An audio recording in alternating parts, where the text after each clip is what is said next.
Друзья, хотел поделиться с вами маленьким секретом. После езды по воде или в сырую погоду часто скрип идет с-под ремня, роликов и тому подобное. Я хочу вам посоветовать не панацею, а просто, если вам некогда остановиться на ремонт, искать запчасти, высылать, это все долгая история.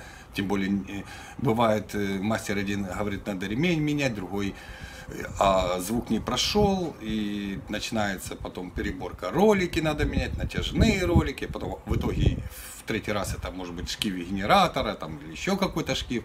Чтобы этим сильно не заморачиваться, я обычно, когда начинается свист, беру просто один препарат, делаю пару манипуляций, а потом уже спокойно ищу причину, чтобы не перебирать пол машины.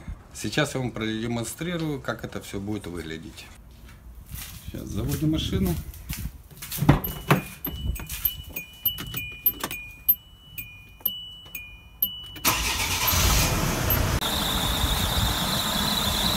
Вот он, скрип.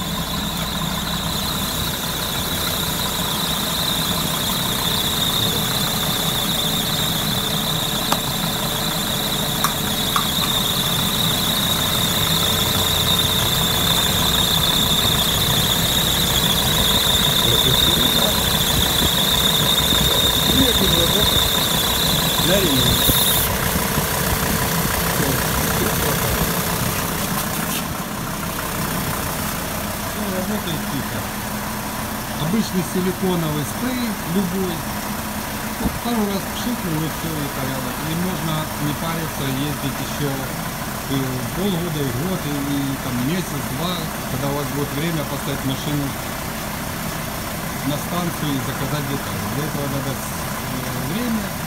Вот такой маленький секрет. У меня машина уже, наверное, год страдает такой болезнью, когда попадаю в лужу или сырость. Я просто достаю, пару раз пшикнул баллончиком на ремень и все.